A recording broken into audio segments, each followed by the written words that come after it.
سلامونه ملګرو، الله دې وکړي چې ټول روغ او جوړ یاست او ژوند مو ښه روان وي.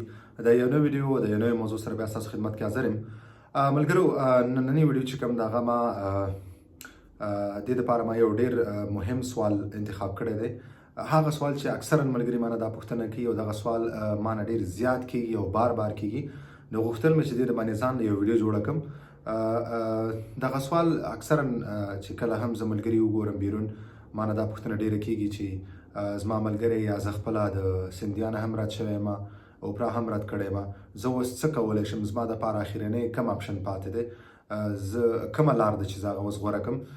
اکثرا دا سوال مانه ډېر زیات کېږي، نو ما فکر کوم چې زه په دې سوال باندې ځان له ویډیو جوړه کړم، ځکه دا هغه سوال دی چې تر ټولو ډېر زیات مهم دی او مانه ډېر زیات تر دا دمه اوسه پورې شوی دی.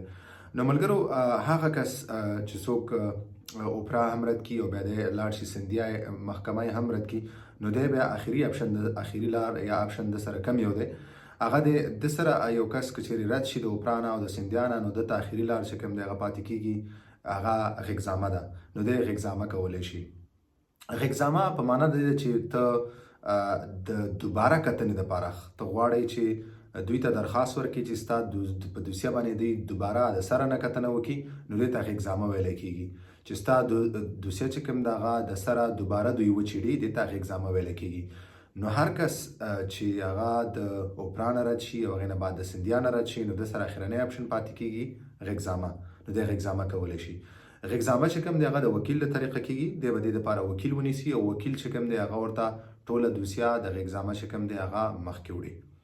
نو هر هغه ملګری چې څوک د سندیا نه رد شوی، نو دی کولی شي د غږزامه ته دومان وکړي خپل وکیل له لارې، نو دوی دې وکیل ته ورشي. یا که ستاسو کوم داسې ملګری او هغه داسې یو مشکل سره مخ وي، نو تاسو دا مشوره ورکولی شئ. تاسو ورته ویلی شئ دوی خپل وکیل ته لاړ شي او د وکیل په مشوره چې کوم دی دوی غږزامه وکړي.